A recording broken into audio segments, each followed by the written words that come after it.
Awesome. So we understand now what useEffect is, but I did say that we have like a second parameter in here that we can use for whenever we want to run the effect again. In this case, like these reload listings that we are doing in there. Okay. Um, uh, so let's try to make an example that will use that. So one of the things I could do is that, for instance, I could create like an input that says, like, for instance, filter or something like that. I want to filter the listings, okay? And then the idea is that if I write something in here, then it should be listing like only the ones that includes those words. So how do we do that? We can do that in the front end, or we can do it in the back end. Let's say that we want to do it in the back end. So for the moment, remember, like, I'm just being very lazy and only have these ones in here, and I wish Copilot will create another one for me. There we go. Like, come on, do more. There we go. Keep on going. I hate it when it doesn't read my mind. Okay, so we do have some in there, and let's say that we actually want to accept and only return the ones that include a certain parameter. So if I remember correctly, with Node and Express, there is 3 ways that you can do that. You can pass it as a parameter in here, which could be like the query or something like that.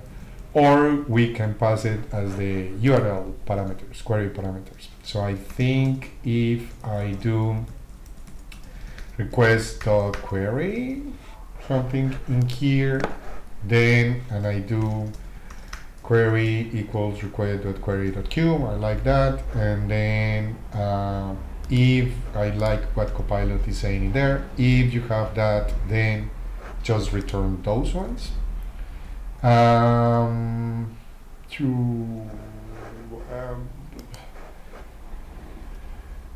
Or actually, yeah, it's like you don't want to do that filtering. By the way, I'm doing the filtering here directly on JavaScript. So actually, let's do backhand. So basically, if I have the query, then let's do something. And then if not, then I just want to return the listings. Okay, so if I do have the query, then I want to return the rest.json of listings, but filtering.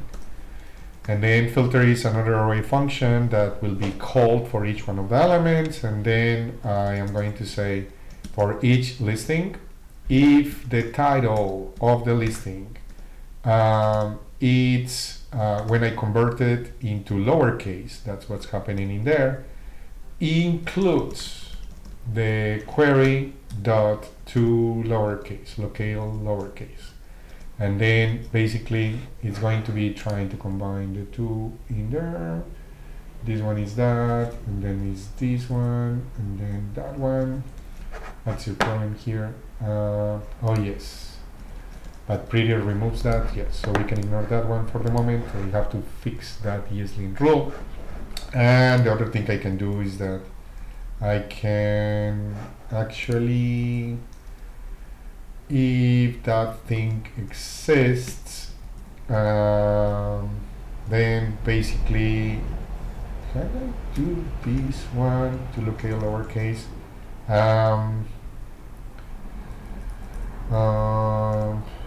Yeah, actually, let's do it like this.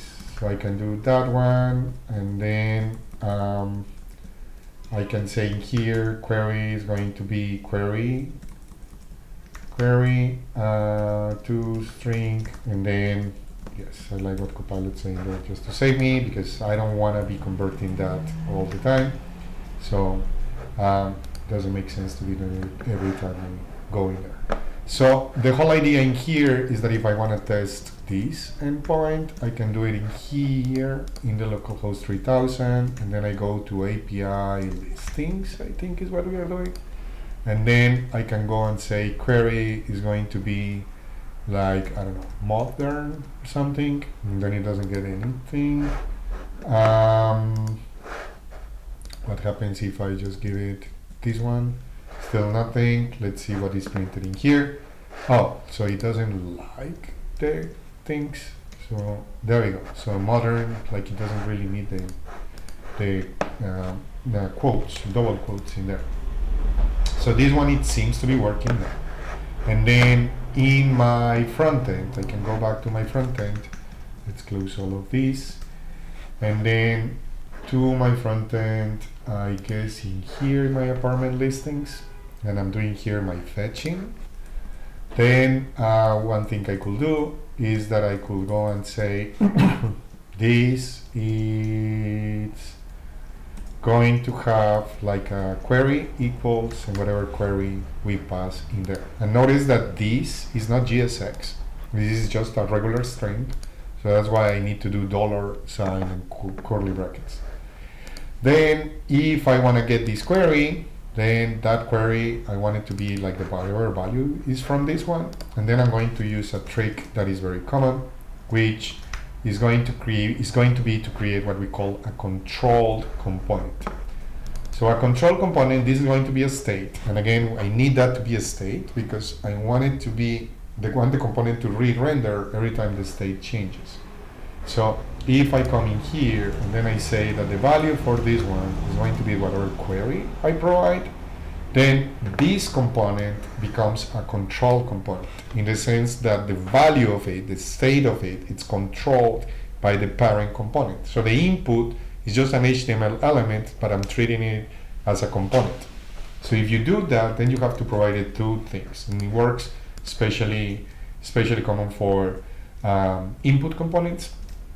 You need to pass what is the value of it, because the problem is that if I just do this, and then I come back in here, this is my front end, and I try to write in here, you can see that it's not letting me like write anything, because this state, this value, it's fixed. So if I go, even if I put in here,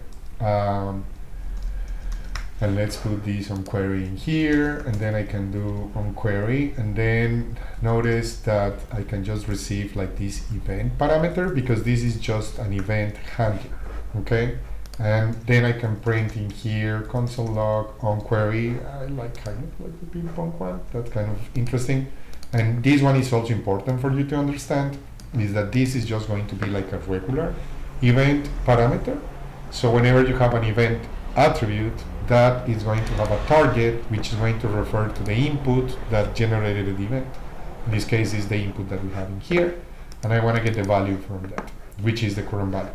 So if I come in here, and you see I'm writing, and then it's trying to put those values, but it's not changing, because the value of that is controlled by this. If I remove that, then if I change that, then you can see the values, but then now that is not going to be a state variable, which is the one that I need to change. So a full control component is one where you're controlling the state in here, and then on top of that, we are going to use that in here. And we're going to use the setter for that. So we could go and just say in here, set query, which is, remember, is the setter for my actual value, or my actual query attribute, and then change it in here. And just by doing that, let's refresh. I don't want to see any red warnings. Now this one works, and then you can also see that the component is re-rendering every time it's running. Okay, so by doing that, basically this is going to be like re-rendering. And then one of the things you can do in here is that you can say, well, and actually ESLint is complaining, is like you're missing the dependency query. So if we add that query dependency in there, then the effect is going to be rerun every time I do these things, okay? Which it's actually going to stop or like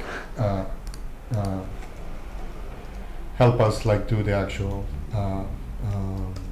filtering directly in the backend. Now, we have to be careful though, because the problem is that every time you write something in here, it is going to be taking like a request to the backend, which we might want to work on. Perfect. So as I was saying, like that is going to take like a lot of resources in there. So one trick that I was just searching for that we can use for that, there is multiple ways of debouncing these type of things. So let's see if this one works that I found Copilot suggesting. So I'm going to use a set timeout, and then the set timeout is going to be calling the reload listings, and I want to do that, let's say, for every 300 milliseconds or something, and instead of calling it right away. And this one, I'm going to save the value for that, how should I call that?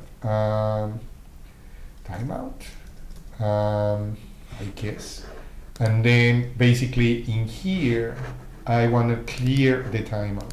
So remember that we say that this function in here, it's the cleanup function for the effect. So at the end of the effect, I want to run this thing.